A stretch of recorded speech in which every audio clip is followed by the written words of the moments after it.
Now then, guys, it's Phil. It's all Leeds TV, and we're back with another player ratings. And I've got the most cheerful man alive to join me for tonight. I thought with it being a player ratings of a game that most people are absolutely disgusted by, who better to have on than someone who just tells it like it is. Chris, obviously, you were there last night. Saw you before the game, but I didn't see you after. I was in a taxi on my way home by the 85th minute, mate. Yeah. Like probably quite a lot of Ellen Road, to be honest. Yeah. Just dreadful, wasn't it? Dreadful, awful. Yeah. Feel nightmare, mate. Yeah, I'm the same, but I mean, I've seen your video, I've seen Jack's video. I know Scott's done one as well. There's going to be quite a few people that I could replace the word Rodrigo with in that sentence. Honestly, I must admit, against Man City and against Arsenal, it was the fans driving the players on. But I think last night I actually witnessed Ellen Road, or bits of Ellen Road anyway, perhaps beginning to lose the will to support. Yeah. I know that a couple of people I've spoken to that weren't at the game were like, "Oh, how was the atmosphere? It looked really good on telly." But I'll be honest with you, from where I was sitting, look, I know I'm in the West Stand, I'm not in the South Stand, but I can still see the entire stadium, and I wasn't alone in a stand full of people that couldn't be arsed clapping anymore. It was bad. Yeah, to be fair, mate, I'm not going to lie to you. I was in the East Upper yesterday, which I don't particularly like it up there anyway, but it was the only place I could get a ticket. And I had I was right on the end of a row, so I had a barrier in front of me, and I genuinely sat there for most of the match with just my head on my hands like that, leaning on the barrier. Yeah. Just fed up. Yeah. I mean, as usual, same as against Arsenal, same as against Man City. The game is gone in the first 10, 15 minutes. We're 1-0 down. And at no point did I think we were going to get back into it. Obviously, there's a red card again. I'm sure we'll get stuck into that. My missus is already trying to say she forgives him. I'm not sure Chris is going to be so kind, but we'll see. And yeah, I mean, obviously, we held on a little bit, shut them out, but we got told, and this is, the title of the video, are we running out of time and patience? And I've really tried for a long time. Obviously, I worship him behind me, and I don't want it to become him versus Marsch, and I get bored of that chat being online all the time. It's very annoying to watch, but I'm starting to run out of patience a little bit with Jesse Marsch now, and it sounded like a lot of people around me were yesterday as well, in terms of I do still find him to be mostly blameless for the position that we're in. I don't think you can pin the fact that we're going to go down on him personally, because a lot has happened before he got here, which isn't his fault. But the most common theme that you hear from people is, I'm fed up of hearing him talk. He does a lot of talking, and it doesn't tend to actually translate to what I see on the pitch. And, going into the Arsenal game, he said that Liam Cooper would play. He wasn't even on the bench. And, whatever the reasons behind that, that's fine. But don't come out and make that promise. And then I got told, obviously, in the pre-match press conference, we were going to attack because that's what Ellen Road wanted to see. And at no point did we have a shot on target? No. But we didn't attack. No. So I'm a bit bored of listening to all that and not seeing any of it. It is starting to piss me off. Yeah, no, I'm the same, mate. I agree with you. He's not to blame if we go down, but he can still be held responsible for what we see on a match-by-match basis. And what we saw last night wasn't good enough. Tactically, it was inept. And yes, it's not helped by a red card, of course, but still, before that, it was tactically inept. And I'm very much... I'm not going to lie, mate. He's American, so he's going to do a lot of talking. It's the nature of the beast. He sees that as motivational, etc. But when he's banging on about dishing out Muhammad Ali quotes and Gandhi quotes and all, have a word. I said it last night on my post-match, mate. If you're a professional footballer, you shouldn't need someone to try and motivate you. It's ridiculous. Ridiculous. But at the same time, the weird thing is, obviously, Mr. Motivator is basically all I've given him credit for so far. I've said he's come in and he has motivated these players, put an arm around them, the man management that was missing from the Bielsa era, blah, blah, blah. That's 2 games in a row now where I've seen Jack do a post-match saying that these players aren't motivated. They haven't got heart. They aren't playing for the badge. They're not playing for the shirt, the fans. If Mr. Motivator is the only thing that he can do, and obviously tactically we're not going to compare him to the likes of Conte, Pep, Klopp, or even Bielsa. Like, if we can't motivate the players and we can't tactically do anything with them, what hope does that give us for the next 2 games of thinking we're staying up? I know you've already said you think it's done. I'm probably there with you. Yeah. I've accepted it's done, mate, because it's quite freeing and liberating, and I feel better for accepting it's done. It's just a nonsense, mate. And the fact that, he is meant to be a good motivator and all the rest of it, and it's clearly not getting through to the players. A lot of them have thrown the towel in, mate, and they threw the towel in on Bielsa as well. I said it last night as well, and they've got away from being criticised a lot this season because everyone's been discussing the Marcelo Jesse thing or pointing fingers at the board, quite rightly, about lack of activity in transfer windows. And the players have actually got away scot-free most of the season from any kind of sort of real criticism. Yeah. And they're pathetic, mate. They're absolutely pathetic. And I include, England's Player of the Year in that statement. Me too. I think really poor. And I know people can smirk when they're doing interviews due to nerves and all the rest of it. So I don't like to read too much into it, but his interview post-match yesterday didn't sit well with me. You watch his and you watch Coops's, and there's 2 very different attitudes. Coops looks physically battered and hurt by it all. He looks ruined, and Calvin just looks like he's like, let's see the season out, and then, I'm off somewhere else anyway if we go down. Yeah, it pains me to say it, and I've said on these shows numerous times, I think for a long time we've looked at Calvin with those Yorkshire tinted spectacles and maybe been a bit more kind and generous to him than we would be to anyone else. But I am starting to see, since he's come back in, and you can speculate whether that's because there's no Bielsa and Bielsa made him a better player than he actually is or whatever. But I haven't seen any improvement to this team since he's come back into it. If anything, I genuinely think Robin Koch's played that role a lot better, and Robin Koch's been castigated half the time he's played that role too. So he's offered us nothing more than Forshaw did. And like you say, England's Player of the Year, and it's just like, you're meant to get this more than anybody, and it is starting to look as though we all think Rafinha's gone anyway, whether we stay or we go. But if we don't go down, I still kind of feeling as though Calvin's looking elsewhere now.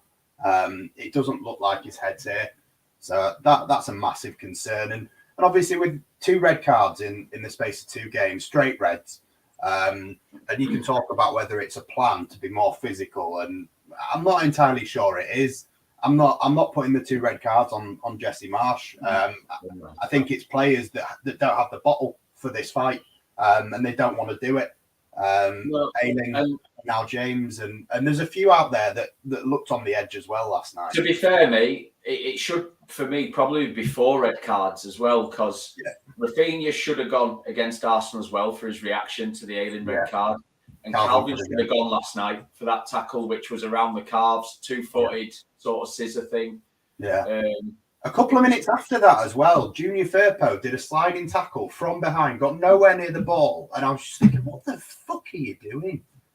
And obviously Firpo we'll get into, but they're all just trying to get sent off. They don't want to play. No.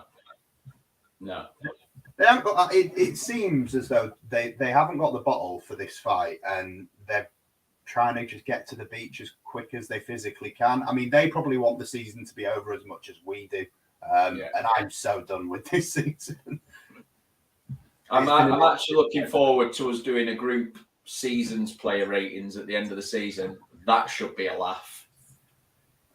at the moment, it's hard to envisage anyone getting higher than a 5. And I'm intrigued to see what the highest number you've got for anyone tonight is. I originally had it at 6, but then when I realised it was me and you doing the player ratings, I think I pushed it down. But all right, okay, I'll keep him at 6 then. I feel like they may not be the same person, but I think my top 2 might be your top 2. Yeah.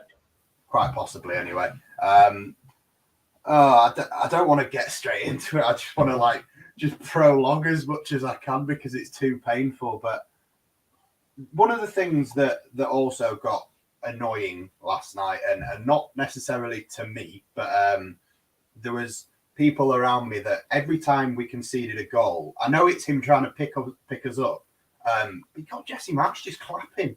Every time Rafinha passed the ball out of play for a throw-in, or Firpo laid down and did some weird tackle that didn't need to be made, every stupid decision these players made was just greeted with a clap.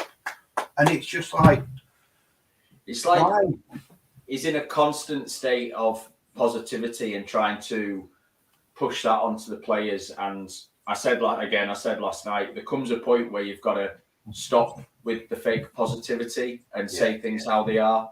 And I hope whatever was said behind closed doors last night at full time, which we'll never find out about, because Jesse's not going to come out and hang the players out to dry, and that quite rightly. But I hope behind closed doors last night there was some absolute truths told to players. Yeah. In no uncertain terms, because they bottled it. They just bottled it last night. Crap. I can't see it. He just doesn't strike me as a hairdryer kind of guy. Obviously, like you said to me about getting the taxi home, and I, when I texted you earlier, I was like, for some reason, I decided to stay till the end and watch them all go down the tunnel because I never leave before that moment, even if we've been shit. And I was stood there clapping them off, and there's a guy stood next to me with a sign saying "Win Sunday, stay up," and I was like, "You've got hope. At least someone does." But I was stood there clapping like, what the fuck am I still doing here? Why am I still clapping them? They don't deserve it. Why do I have these rituals that I don't want to? It's like when I'm facilitating their nonsense, aren't I? By standing there and just clapping them. Why do I do it? We do though, mate. We've got that thing, haven't we, of being, this type of fan base who never gives up on its team. But I do feel like you said, Ellen Road felt like it was giving up a little bit last night, and I don't blame any fan for feeling like that because they've every right to. At the end of the day, they pay the money, and we're getting nothing back at the minute from the players. Nothing. That's what hurts, and that's what's hard to take. I mean, the only thing I can say that was enjoyable about last night was, again, bits of the banter between the fans. So obviously, it's not funny, and it shouldn't be endorsed, but a Chelsea fan collapsed in the stand. Thankfully, they were okay and taken away in a wheelchair somewhere. But obviously, Soft Southern Bastard came out, which I found really funny at the time. Probably a time and a place, but there was the chants going back and forth. Have you ever seen your... And you fat... They were funny. You shouldn't laugh, but it was funny. Obviously, the rivalry was there. Their fans were all right. They sung pretty much about us going down all night, which, to be fair, if she was on the other foot, we probably would too. Yeah. But yeah, it was hard being mocked by Chelsea, and then knowing what we've got to come last game of the season. Chris, I know you're just going to want to shove your head down a toilet. I'm not. What if there's a chance Brentford can relegate us? I'm not watching it, mate. I can't cope with watching that absolute screamer relegate us. I just can't do it, mate. So yeah, it'll be the first time in a long time that I'll have actively avoided watching a Leeds match. Yeah, I don't blame you. Weird as it is, I've kind of got to the point now where, say for example, I've got the Tottenham game on here, and obviously they're winning 3-0, so I'm starting to think, they might go into the Burnley game needing points, and they might do it, and we're all right, it's fine. But if Tottenham aren't going to beat Burnley, I actually just want to be relegated against Brighton. I don't want to go into the last game of the season still feeling like there's hope and then having him piss on it, because it's just going to be so horrible to be a part of at all. So I definitely get the whole not wanting to watch that. It's like watching an animal that needs putting down, not get put down for a really long fucking season. Yeah, it is. It is. It really is. Yeah, and we're definitely a wounded animal at the minute on its last legs. Absolutely. And mate, I agree with this 100%. I would quite happily send you and Jack into that changing room at full time against Brighton if we don't get 3 points. And it can't just be, I don't want to get into the whole, do we just care about getting results now because that's where we are? I don't want to see us scrape a 1-0 if we still play like that. And if say it's an own goal or something, we don't even manage a shot on target, we still win 1-0. Like, I know I want the points. I know we want to stay up, but I'm so fed up of seeing that football. And I think the thing is, mate, is the two things now aren't mutually exclusive. We have to put in a performance to get a result. We have to, because I don't even think we've got luck on our side to get a jammy 1-0 win. I just, if we go into the Brighton game with the same tactical mentality that we went into the Chelsea game last night, Brighton will be 1-0 up in 5 minutes. Yeah.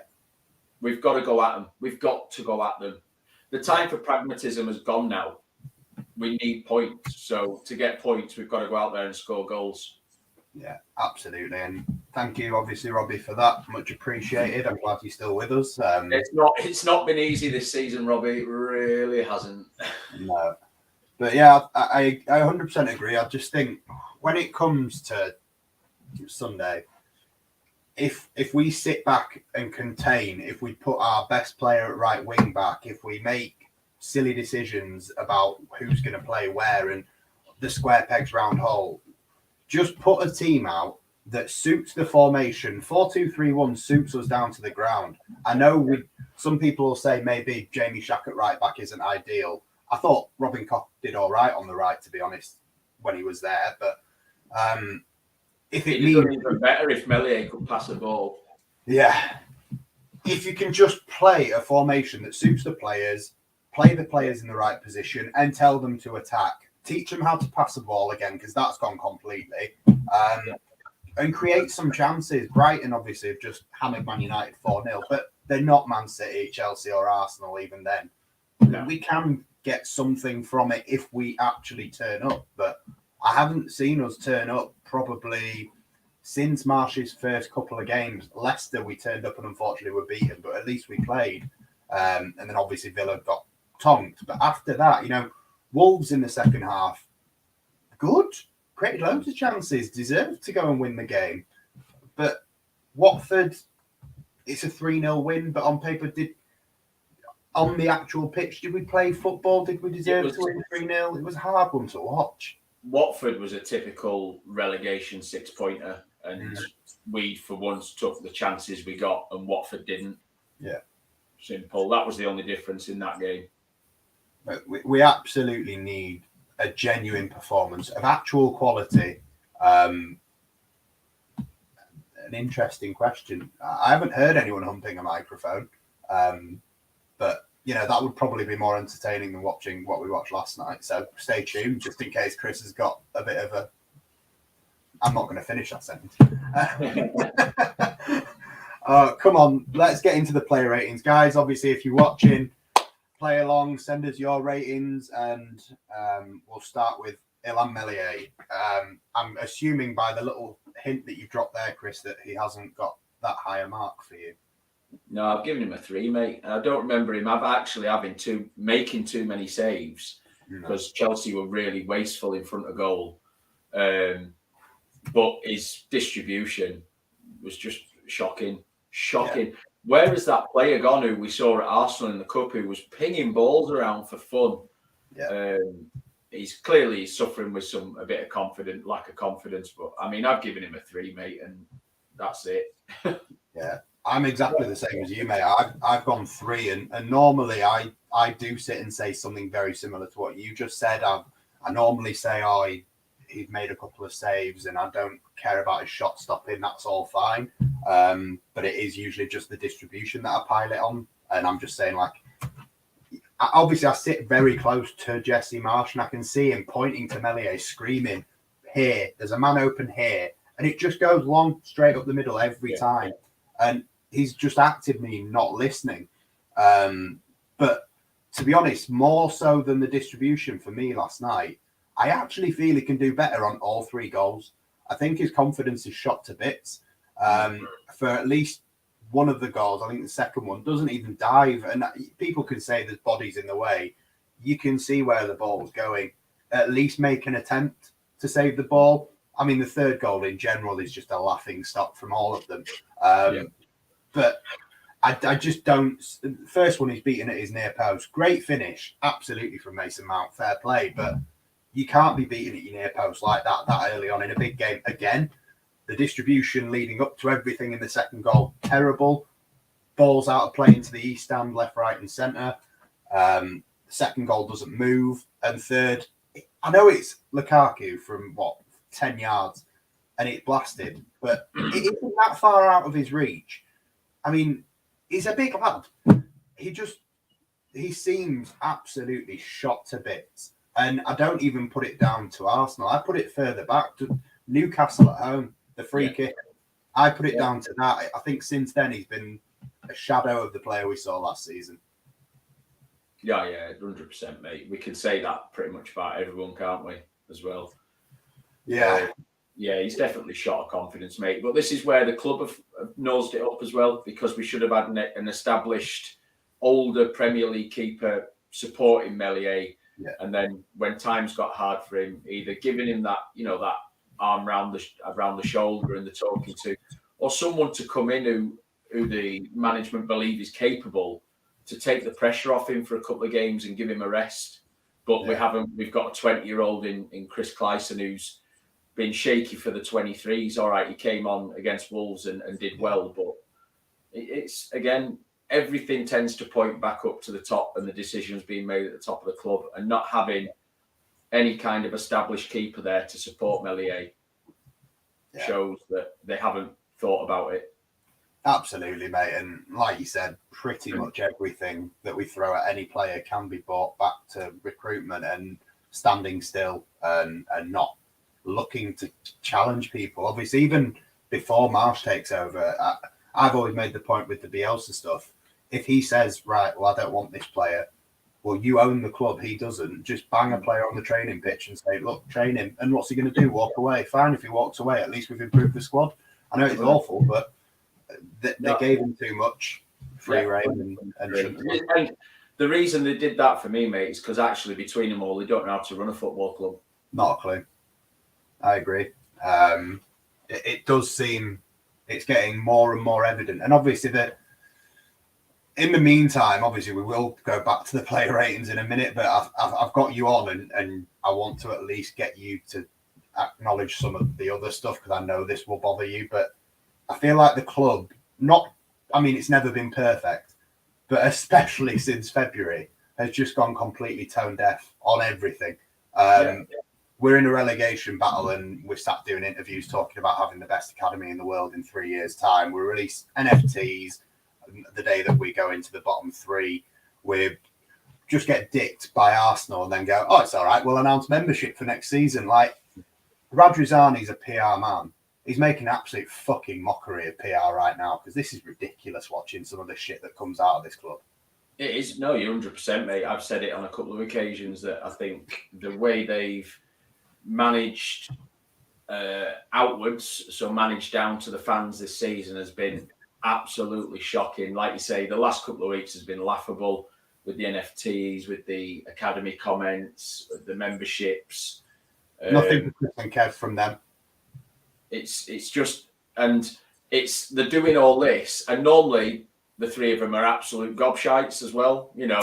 Rads is always on Twitter mouthing off at someone. Angus is writing utter nonsense in his programme notes. Yes. And I believe in his programme notes last night, I haven't seen them first down, but I saw someone comment last night that he said Marsch can't be expected to have tactically solved the problem. Yeah, sorted everything tactically in 12 games. So why bring him in when you did then? Why? It's an absolute nonsense. And the three of them, Rads holds the main blame at the end of the day. He's the owner. But his two supporting acts are just laughable this season. And we've spoken to Angus on numerous occasions. We've done work with him for charity and stuff like that, and we've praised him in the past. But I think he's dropped the ball. I think he's dropped the ball this season a little bit. I think all three of them have, mate. It's been difficult. You obviously want to try and stay and maintain that relationship. Obviously, we still want to have the rematch with them in the summer. I'm not sure that's going to happen because of some of the things that have already been said and will continue to be said.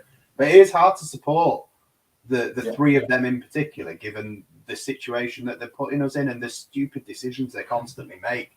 And I leave Kinnear out of it a little bit because obviously the main thing you can throw at him is the daft program notes. But on a proven record, you can see certain things that he's done and the things that he's responsible for haven't necessarily gone completely tits up.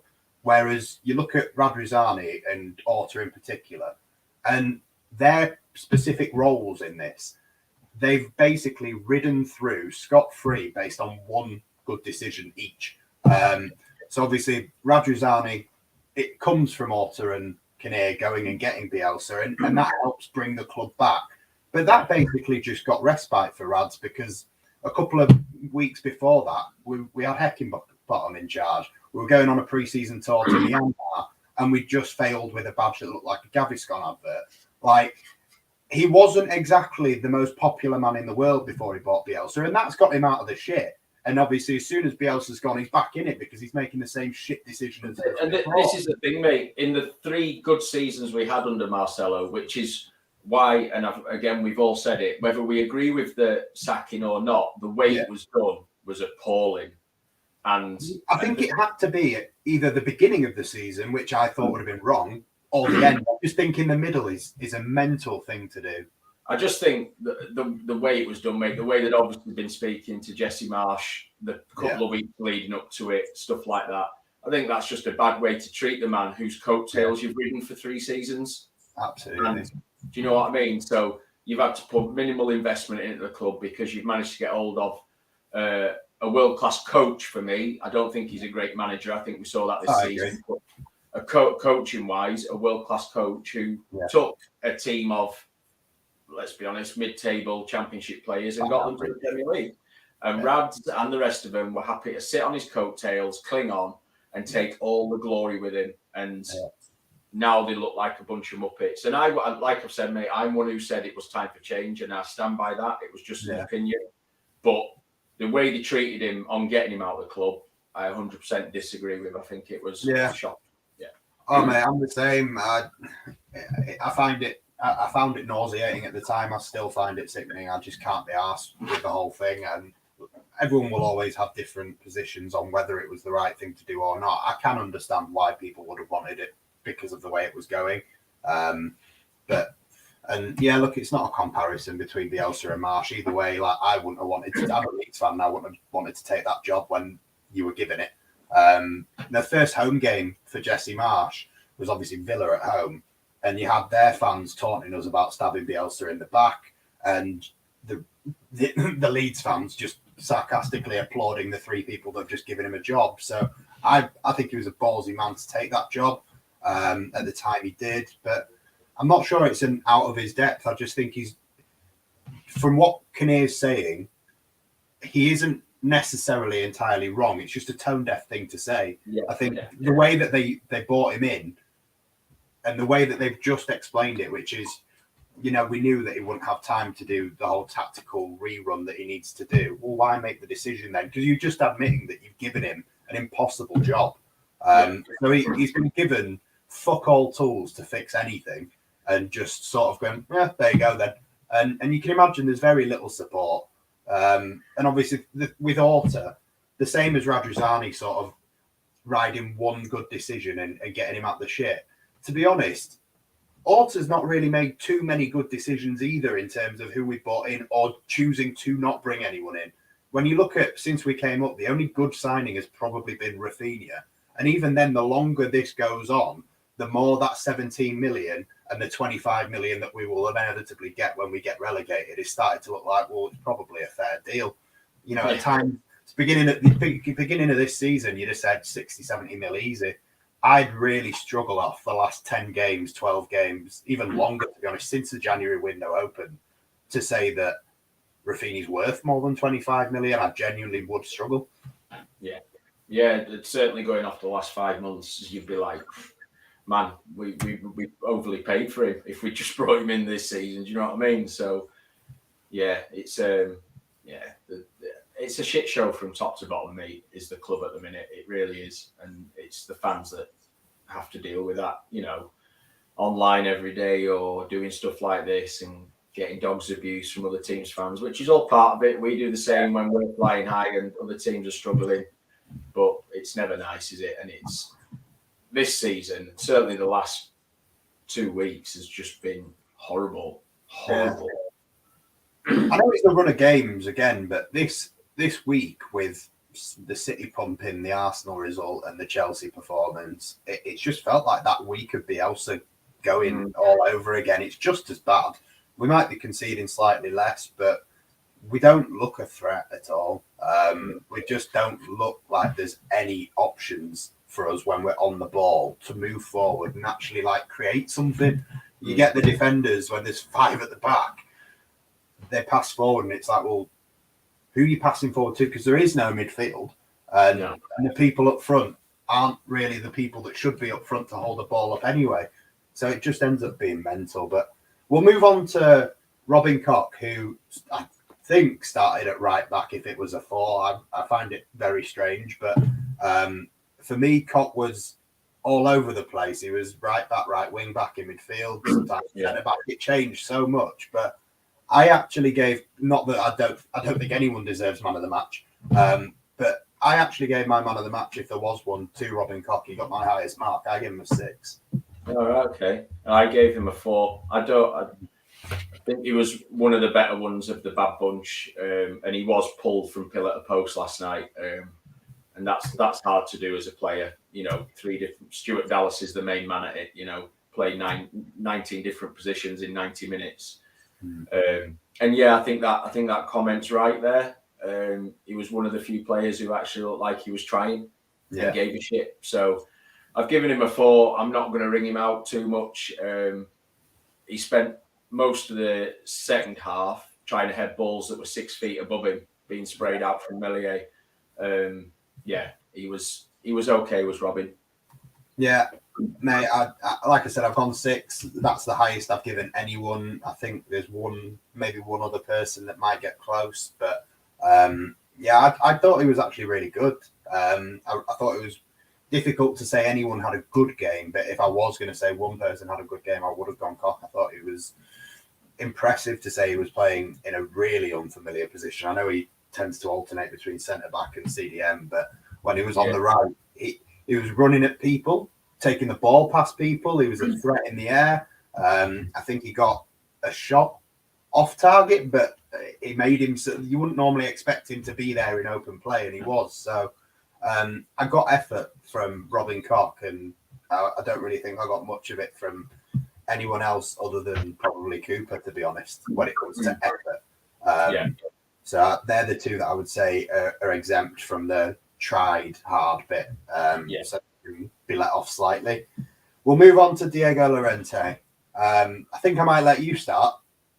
Just dreadful, mate. He's everywhere. He's so erratic. He's so erratic in everything he does. I don't know what's happened to the Diego Llorente of late last season. And again, we can say it about most players. I know that, but he's just so erratic. He's a Spanish international, is this lad? And can't find anyone with a pass. It scares the living life out of me every time he's one-on-one with someone.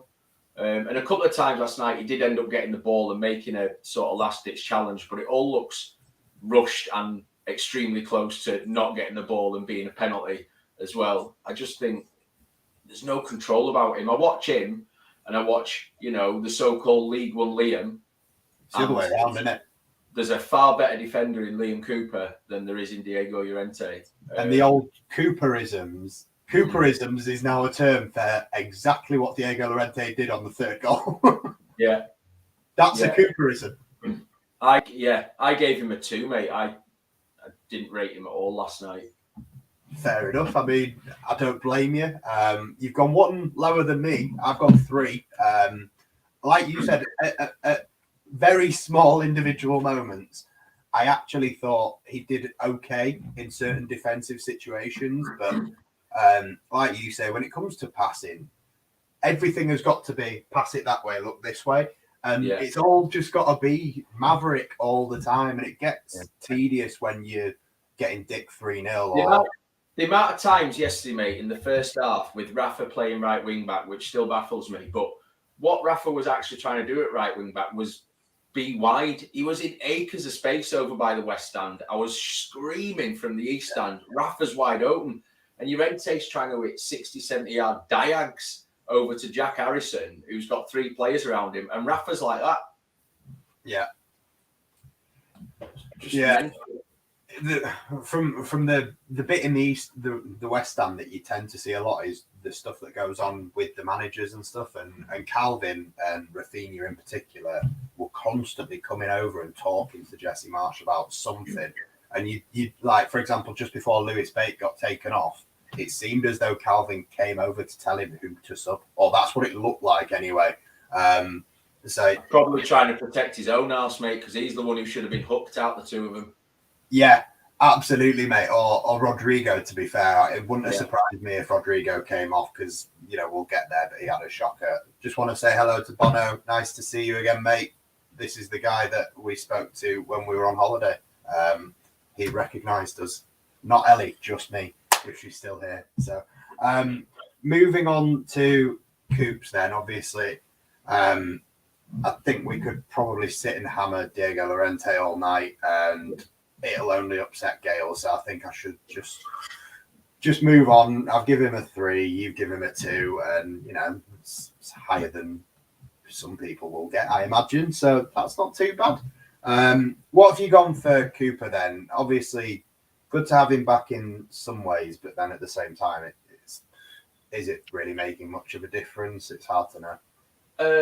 I think he does make a difference, mate, just in his attitude and application, if nothing else. I've given Coops a 5. He's actually my man of the match, is Coops. Yeah. And I've probably knocked him up a point for his post-match interview where I saw a heartbroken Leeds United captain trying to be positive and trying to keep his chin up. And he's the only player genuinely off the pitch in all these interviews in the last few weeks who looks like they actually care and aren't just spieling off the same crap that we hear week in, week out from players, that's programmed into him. Yeah. Liam Cooper last night talking to Bryn post-match looked a broken man. And the fact that he said, we don't deserve the support we get at the minute. And I think he's the only one to acknowledge that. The rest of them just like, unreal support as usual. Well, it's all right saying that, but Coops actually stood up and went, we don't even deserve this support at the minute. Yeah. So I've given Coops a 5, mate. I can't think of anything he did brilliantly. I can't think of any mistakes he really made. Again, it's sad watching the game firsthand. If I saw it back, which I'm not going to do because I can't put myself through it, then there might be some, especially around the 3rd goal, potentially when there was just bodies everywhere. Yeah. But I've given him a 5, mate. Yeah, I'll be honest with you. I've given him the same number. I've given him 5. When it comes to mistakes, there was once in the entire game where he did get rolled by Lukaku, but other than that, I thought he held Lukaku off quite well, which isn't an easy task. I know people will say Lukaku's not having the best season, he's out of form, whatever, but you've seen the fucking size of him. He's absolutely massive. So I think, like you said as well, for the 3rd goal, they could pretty much all get quite a bit of stick for it because it is embarrassing in the way that none of them actually make a real attempt to take the ball off him. They just flail around like retards. But it was an interesting way to stop Lukaku from scoring. So we'll move on to Pascal Stroke, who was at left back, I think. I must admit, I did see some bits of his game last night that I really wasn't expecting to see, like bombing up the left wing at points and. He made that bit look a lot more graceful than I expected him to, I suppose. What did you give for Pascal? I've actually given him a 4, mate. I don't think he was that bad. He was certainly better than the person that came on later on in the second half, who's like a statue. I think he was not quite okay. I've given him a 4, but he was by far not the worst. Which is it's really something that we're having to judge these players on now, is it? That they weren't the worst. Yeah, that's basically where all of these ratings kind of come from, and you have to differentiate your ratings because you want to single out certain people so that they're the lowest on purpose. Mine's always Firpo, so it makes it easier. I gave him a 5, but I'm tempted to bump it down to maybe 4.5 just because I want to distinguish that I thought Cooper was better.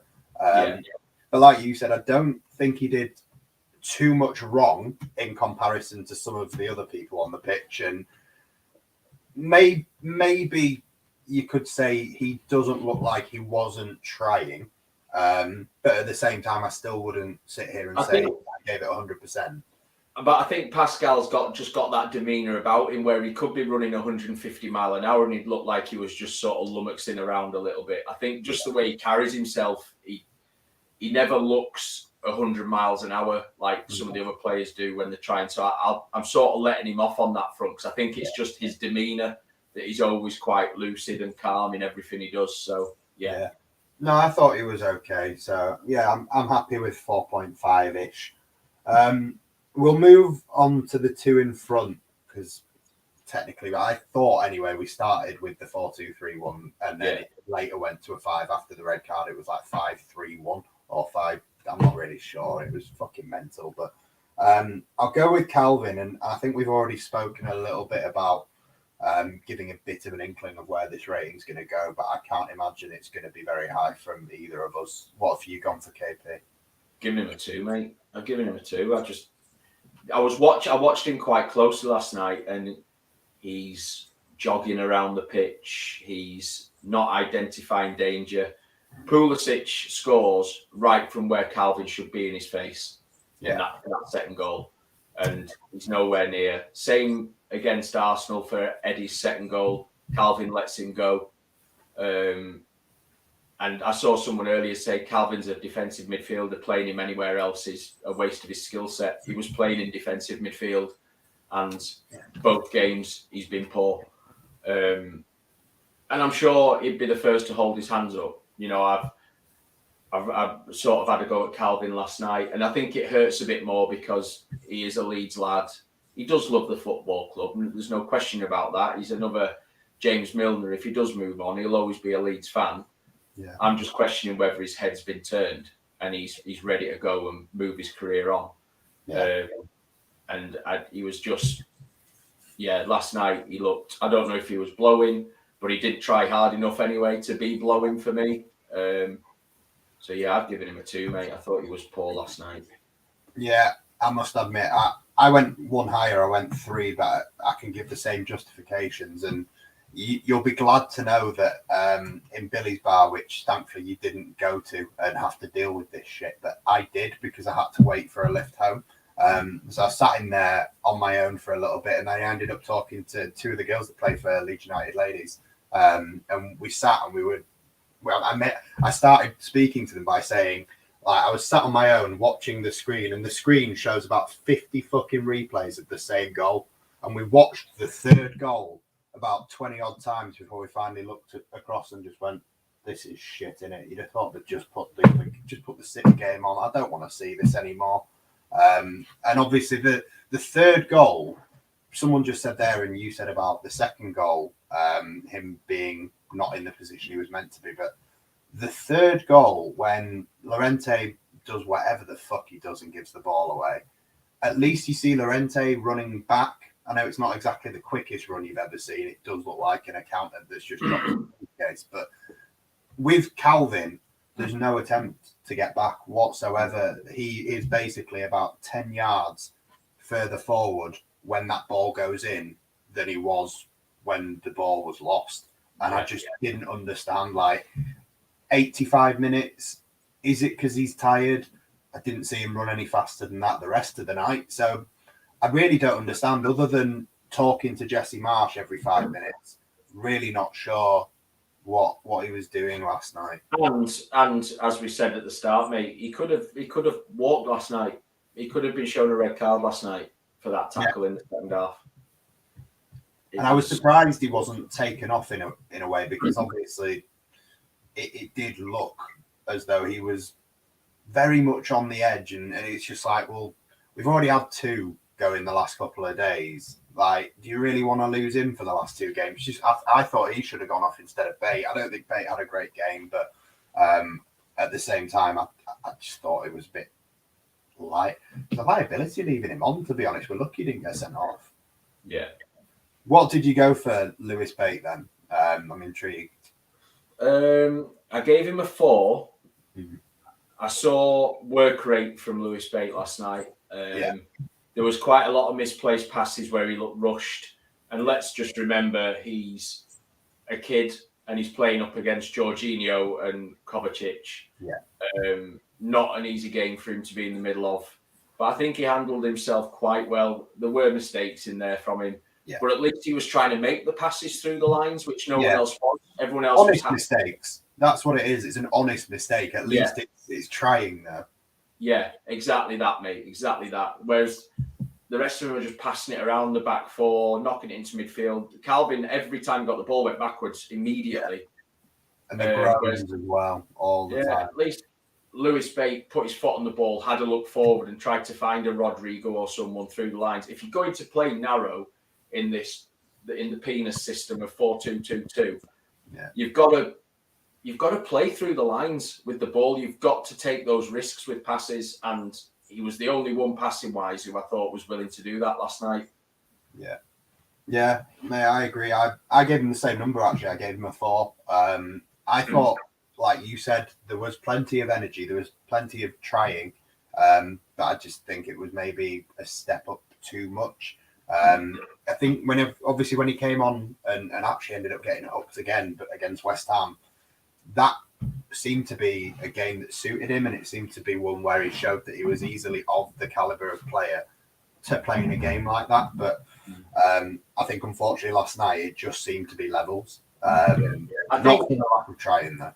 I think he's done enough to start against Brighton. I think he'll have a better game against Brighton. I think he'll have a bit more time on the ball. So yeah, I'd be starting him again. I don't think he disgraced himself in any way, and I think he deserves another shot. Yeah, no, I wouldn't disagree with you, mate. I think wouldn't be surprised to see him dropped. Unfortunately, it wouldn't shock me to see Click brought back in, but I wouldn't mind seeing him start at all. I think he's more than done enough in terms of what the other players have done with their performances this season to warrant a place still. What did you go for Rafinha? I think this one will be an interesting one. 2. Yeah, honestly, mate. And people will say, "I'll wait for the comments to come flying in now." He played him out of position. I don't care where on the pitch you're playing. You're a Brazilian international football. You should be able to pass a football. The amount of times, especially in that first half, he misplaced passes was like nothing I've ever seen before. Every time he got the ball, and I don't know why it's got like that with him. Well, I do. His head's not in it anymore. Let's be honest. Just look everywhere else. Yeah. I do still maintain that he was trying to get sent off against Arsenal after the Luke Ayling thing. I do. I think he just wants gone now. I think these temper tantrums and stuff are him trying to show the fans that he cares, and it's just basically making him look a bit silly because everyone's like, "It's so false, it's unreal, so false." It's just unbelievable where we've come from the first half of the season when he was knocking in goals left, right, and centre, flying. January came, his name starts getting mentioned around big clubs, and he's just switched off. Yeah, 2 for me, mate. And I, to be fair, I could have gone lower for him. Yeah, I'm enjoying this comment here. This is someone that's been saying things are like Leeds are going down and enjoying it in the comments. I'm assuming he's not like one of us, but interesting that you've decided to watch us anyway, if you're not a Leeds fan, but very interesting point that you think we're posh and intelligent. Wow. I've never been called posh before. I've never been called intelligent before either. So maybe it's some sort of weird lens you're watching it through. But hello, Joe. Nice to have you with us. Joe, you all right, mate? Yeah, we're on Rafinha. That the one that you're on about, I think, is he was in like the left wing position when he's meant to be at right wing back, and he just sort of turns back and tries to pass it back up the line towards our defence. Oh yeah, I remember that. Just rolls it out of play for it. He basically passed to Jesse Marsch, and I was just stood there like, you're meant to be the answer here. If you're the answer, what I don't understand. Question. What I don't understand with that whole passage of play was he'd beaten his man. He'd beaten him. He could have knocked it around him, and probably at worst gets a free kick or a corner if the player gets a toe on the ball. But he just turned back round on it, and then, like you say, passed it to the manager just for shits and giggles. It was. I think it. Like you said with Calvin, every time Calvin got the ball, it did seem to be touch, turn back, pass backwards, and that was getting really annoying. But with Rafinha, I suppose you could say, he lost the ball more because he's actually trying to go forward. But I honestly don't think that I saw Rafinha trying to go forward that much either. I'd say weirdly enough, the only people I actually saw trying to move us up the pitch were probably the likes of Robin Koch and Pascal Strout, weirdly enough. Other than that, moving us up the pitch didn't seem to be what anyone wanted to do. Lewis Bate a little bit, but like we said, a lot of the passes were loose and weren't working. What I would say about Rafinha is we are now, everyone's banned or injured again. Play him at 10 for me against Brighton. Let him go find some space. Almost give him a free roll and tell him, come on. This is your last 2 games probably now for Leeds United. They'll know what's going on in the background in the dressing room. Go out there and do what's right. And just let him go and express himself and see if we can pull his head out of his arse and get him up in the danger area where we need him, in and around the Brighton goal. Because it is no good playing him at right wing back. I do point my fingers at Jesse Marsch for that. I'd rather Dan James have been there and Rafinha further up the pitch. Yeah. I don't necessarily disagree with you. Sorry, I've just seen a comment that I don't like, and I'm trying to get rid of it, but my computer's frozen. If anyone else knows how, you've probably seen the comment itself anyway. Just please get rid of them.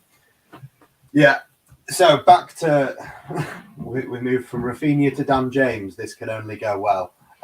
Chris, I'll let you start. Dan James, another red card. I gave Ayling a 0. Do I give Dan James a 0 as well? Well, I gave Luke Ayling a minus number, but that was also because of the tackle. Ayling's tackle for me was next level ludicrous from Dan James, because Ayling had a world of time to think about that challenge and where it was on the pitch and everything else. However, that is not in any way excusing Dan James's challenge. From the upper echelons of the East Stand, I thought it was a good challenge. Yeah. I saw it back and I was like, you can't do that in modern football. You can't go into tackles like that. It was reckless, stupid. And again, it throws the game, whatever game plan there was, it throws it out the window. So that's 2 games on the bounce now, where if we did have a game plan, we've not been able to execute it, or at least try. So he gets a 0 from me, mate. I've got to be fair. I ripped Taylor a shot for his tackle, and Dan James gets the same. Yeah, I must admit, I put 2, but I think the only reason I gave 2 was simply because I do felt like he did something before he went off. I felt like he was running around and giving the effort, but to be honest, just for the sake of it being fair, I did give Ayling 0, so I am going to give Dan James a 0 as well, and I'm not going to try to stick up for him. It's just, people can say, I've already seen a couple of comments, I won't flash them up, but you can guess what they're going to say. Oh, it was a good tackle, blah, blah, blah. At the time, I'll be honest, I thought he might have got a touch on the ball, but even if he had got a touch on the ball, going in like that just gives the referee a decision to make. And it always, especially against top 3 sides, top 6 sides, we're never going to be lenient with referees. We're never going to get a decision go our way. And that's why, obviously, both of us have said it was a relief to see Calvin not get one as well. But I sit really close to Big Lee Nicholson that does the microphone and Matty Ingham, who refereed our charity game. I spoke to them at half time and they'd obviously seen it back. And I was like, was it as bad as it looked? They were like, yeah, 100%. He didn't get anywhere near the ball. It's a 100% red. There's no point trying to argue it. Just go. So yeah, it was a terrible tackle, and you know that's another one that now misses the rest of the season when he could have been helping us and should have been helping us. So yeah, I can see people saying that's a Leeds United type tackle, but not then, not now, not when we need you on the pitch. Just stay within the lines and don't fuck us over in this way. And I've seen someone saying, "Oh, you know, Jesse Marsch has asked for more aggression." Yeah, of course he has. But these lads are professional footballers. They should know the line between being more aggressive and playing in-your-face football to "I'm going to kick the living snot out of you." Yeah, there's a line that you don't cross, and the pair of them in the last 2 games have crossed that line. Yeah. Completely agree. It's just absolute lunacy. I don't understand why either of them have made those decisions, but it's what it is. We'll move on. Jack Harrison obviously ended up coming off injured, but I'm intrigued. Where did you go with Harrison? Because I was a bit torn as to how I felt. Yeah, I'm a bit torn with Jack as well, because I think he tried, but nothing came off for him. I've given him a 2, but I'm not going to point the accusing finger of not giving a shit as much as some of the other players. Because I think the one thing I can never say that Jack doesn't do is not try. We can all question his final ball and all the rest of it and his decision making at times, but he always does put everything into it, and it doesn't come off for him a lot of the time. But I can't quite question his sort of attitude to the game. So I've given him a 2, and that's because nothing he tried came off all game. But at least he tried. Yeah, wow. I think this is just depressing. It's just depressing, isn't it? Going, well, at least he tried. I think I've gone a bit too high because I've actually gone higher than everyone in the comments and yourself so far. I went 4 just because I can say the same thing I said about Lewis Bate. I just felt like he did run around, he did try, he did everything I would ask him to do. It just wasn't coming off because I felt there was levels. But obviously maybe I'm saying that about Lewis Bate, who is genuinely a child playing one of his first ever Premier League games. And if I'm saying that about Jack Harrison, who's played over 100 games in a row for us or something daft like that over the last 4 years, maybe I should knock it down to a 3. But yeah, I could go up to a 3 as well, mate. To be fair, I think he probably does deserve more than a 2. We'll meet in the middle then. We'll meet on a 3. But if we meet on a 3 with Harrison, I'm definitely going to have to bump down for who's coming next. I've given a 3 to Rodrigo, and I must have been being really fucking nice, but I'm defo bumping that down. What did you go for Rodrigo? I've given him a 2, mate. I will say this, right? His awareness last night was poor. There was a point where he could have put Rafinha clean through, and I don't know what he was doing. He's got the turning circle of the QE2, but a lot of the times last night, he was so isolated. He had 5 Chelsea players around him and no Leeds player near him because we were all camped in our own box. Yeah. So I sort of feel for him on that front. However, when he did have the ball, his decision-making and some of his passing was just dreadful. Again, and if I'm sat here saying Diego Llorente is a Spanish international and can't pass a football, I've got to label Rodrigo with the same tag. Absolutely, mate. And I was saying this is the comment, and I know you can say certain players. I know Paul Pogba gets it a lot where people say he's lazy, and that's just his running style. But Rodrigo's attitude to pressing is basically like if you said to me, go on a diet for 3 months and never touch a hot dog, I'd be like, I don't really fancy that. You're not allowed to drink beer at Ellen Road for the next 10 times that you go. No, I don't really fancy that. Like Brighton on Sunday, I'm defo going to need a beer and a hot dog. So absolutely, I'm getting both. But Rodrigo's attitude to pressing, every time he has to press, he genuinely looks like someone's just walked in his house and slapped his wife. Like he looks absolutely disgusted by the idea of having to run unless the ball's at his feet.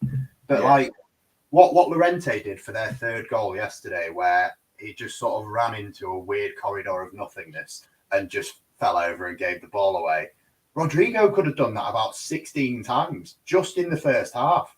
Like he didn't seem interested in trying to, you know, find anyone with a pass. I'll just run with the balls because it takes the time away slowly. It was such a weird performance, and we saw tiny bits of encouragement when Marsch first came in with him, but I am back at looking at him and thinking, how the fuck you get paid 100 grand a week to kick that ball the way that you do? Compare that. Me and you have kicked balls better than that. Yeah. Like, you're not that good. I don't understand where the decision to give you 100 grand a week came from. I really don't.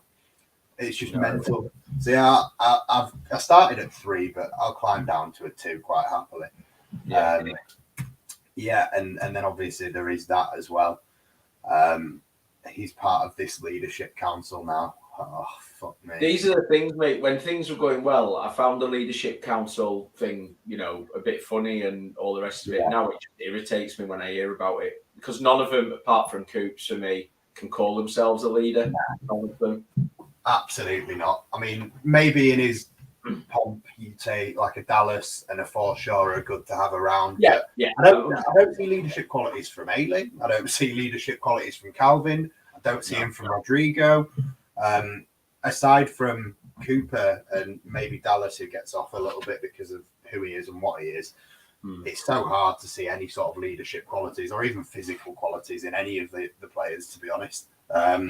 If that is true and Rodrigo is off to Spain, he goes with my blessing and he can take Junior Firpo with him. And Llorente, to be fair. Let's get to the subs then. Was Firpo the one that came on first? Am I right in thinking that? We didn't bring anyone on, did we, when Dan James got sent off? We just shuffled the pack, didn't we? No.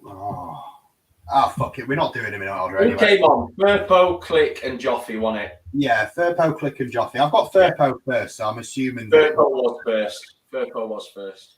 What have you given to Junior Firpo? Because I've had my say on him so many times, and I probably will get annoyed and be dragged into giving him a bit low mark, but I hate the guy with a passion. I give him a 1, mate. And I saw him try a couple of things offensively, and you know, when he first came on, I was like, okay. And then I watched Reece James run around him and Junior Firpo stand basically with his hands down his shorts. Just watch him go past him. Yeah. And I think they got a handball as well when, I don't know if it was Reece James as well, where Firpo was in a great position and he was the last man, and whoever it was, I think it was Reece James, I might be wrong, was on his shoulder, but Firpo was in front of him, was side on, could see him, and then just stopped. Reece James just ran round him, but luckily the ball, I think, hit his hand and he got handball for it, but just gormless, mate. He's absolutely got like players just running round him like he's one of the mannequins at Thorpe Arch. Yeah. Honestly, I mean, the joke that I remember I heard them use on the Square Ball with their match report after the game last night was he looks like a dog chasing a tennis ball. And honestly, it's so close to being exactly what I think. But I genuinely look at him and just think you have to be the most talentless individual I've ever seen wear a Leeds shirt. And I've seen some proper shitters wear this shirt. But I'd bring back Stephen Craney, bring back Danny Pugh, bring back Lauren de Bock, bring back anybody that isn't this clown, because he's absolutely fucking awful. Well, I think what I can say is Leafs had a good season at Bournemouth, and I think we see Leif Davis at left back next season. I would genuinely pay any other club to take him. I'd drive him there myself, and I'd just do anything to never see him again. Like, I thought when he got injured, we weren't going to have to see him. But unfortunately, he's still fucking here.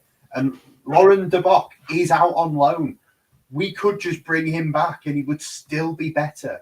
How he doesn't get sent off every game is some sort of miracle. It's like they look at him and think, because he looks that fucking fit, that it must be an accident. That's why.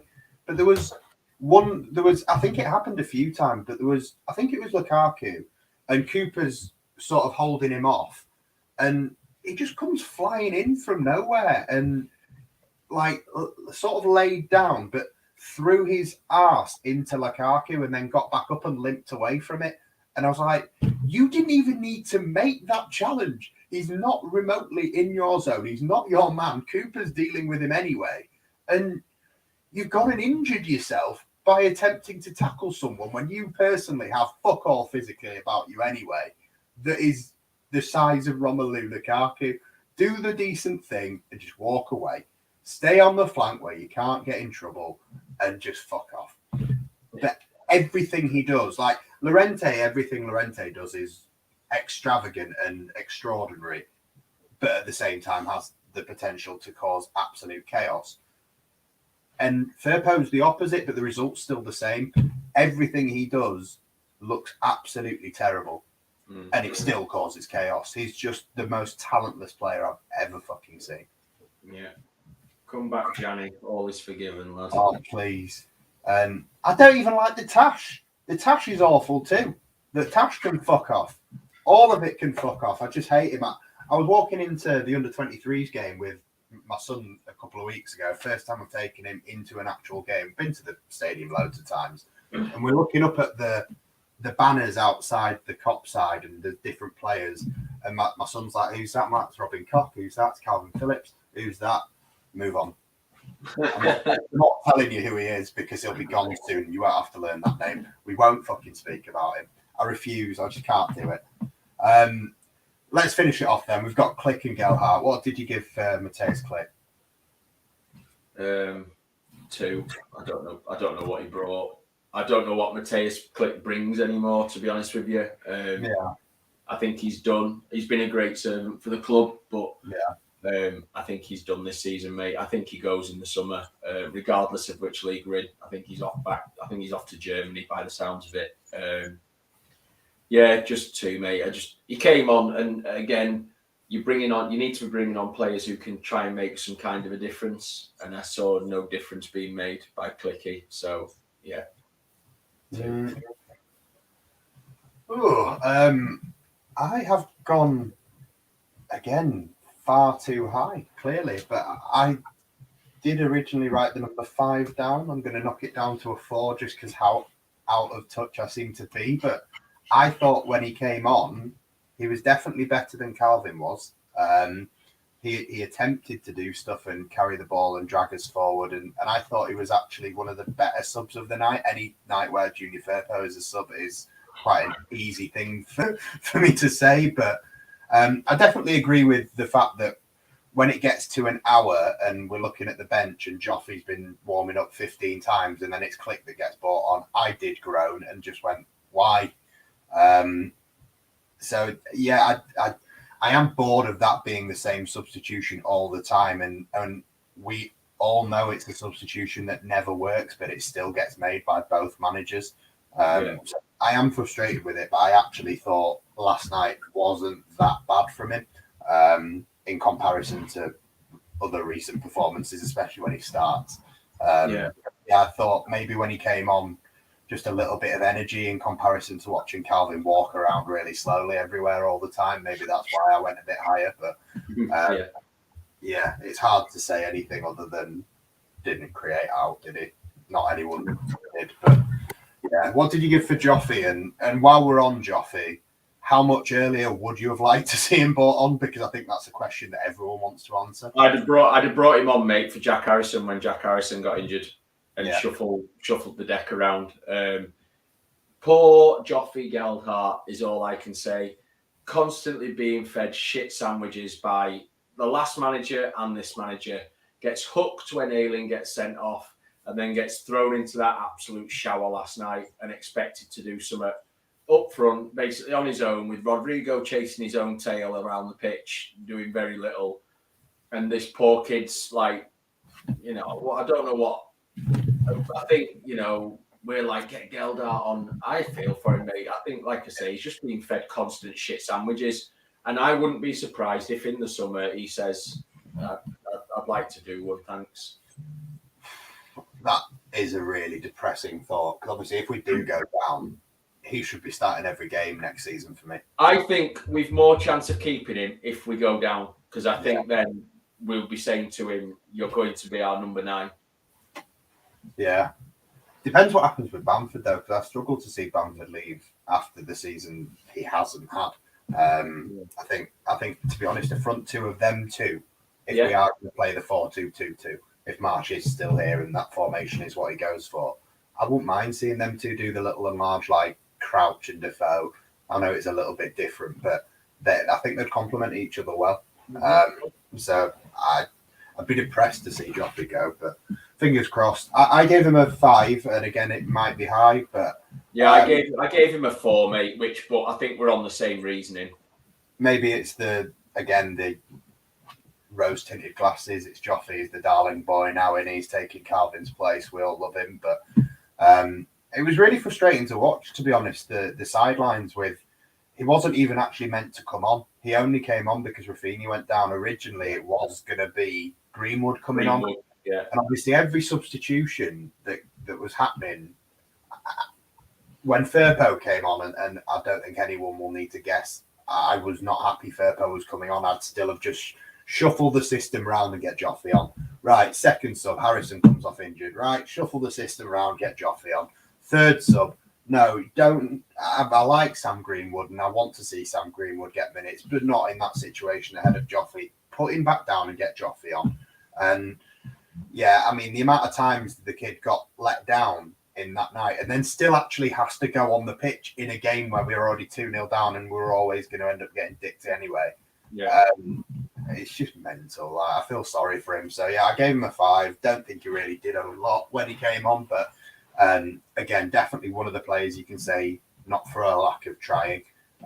He did run, he did try, but at that point we're just getting passed around and it was shit to watch. So, yeah, thanks for all your ratings, guys. Thanks for getting them in. Chris, you looking forward to Sunday? No. No, are you going? No, I'm up in the northeast on Saturday night with a few ex-army lads, so I'll be hungover and depressed on Sunday. Well, I don't blame you. If I could avoid it, I would, but I will be there. I'm in the east, where you were last night. I think I'm east upper.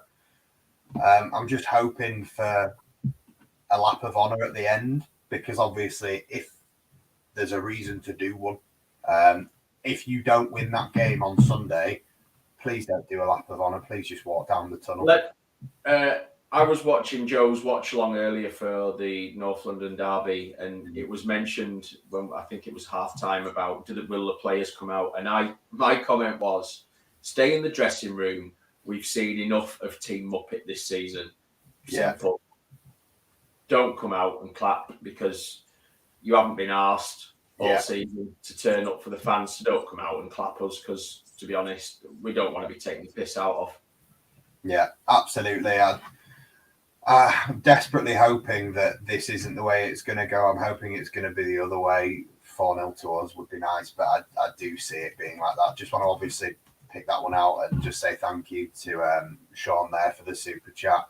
Much appreciated, mate. And I think obviously a point would be nice. I think we've both said on recent shows you could see Burnley losing all of their remaining games, but you can also see us losing all of our remaining games as well. So it's worrying times. I think most of us have already accepted it, to be honest, or tried to accept it so it doesn't hurt. But I wish I had your optimism that we will stay up. I really hope so. But yeah, that's the spirit, lads. Let's try and have some sort of false positive. I think what we're all acutely aware of whether we stay up or go down, things need to fucking change in the summer, big time. Overhaul, absolutely. Yeah. So many players need to go, whether they've got long contracts or not. I don't care. And to be honest, the board itself, I wouldn't be sad to see all three of them leave, to be honest, even if it means we don't get our rematch. I don't mind. As long as we're going to be in safe hands when the Americans take over, aren't we, Chris? It'll all be fine. look forward to fucking cheerleaders and foam fingers. Celebration goal music as well. It's all going to be fun. Maybe we'll be able to get a hot dog in our seat at least. Well, that'd be nice. Yeah, nice. Maybe we could drink in the start now. Yeah. Hot dog light. Quarterback thrown at you. If we do stay up and we do get the Americans in and hot dogs, that would be fun to see opposition goals going in front of the cop, and then instead of bottles, it's just a Cristiano Ronaldo doing that and getting twatted with ketchup. That would be worth it. So I think we'll leave it there. We'll draw a line under that wonderful image, which I'm going to go to sleep dreaming about now. Thank you for watching, guys. If you haven't already, smash the like, subscribe, all that shit. We do appreciate it. It has been a very long season, and thank you for sticking with us. Obviously, there's plenty of content to come over the weekend ahead of this wonderful Brighton game. Chris, enjoy your weekend in peace and quiet. Just don't even check your phone, mate. But thank you for coming on with me tonight. I do appreciate it. No dramas, mate. Right. In that case, guys, thank you for joining us, and we'll see you again soon. Have a good night. All the best.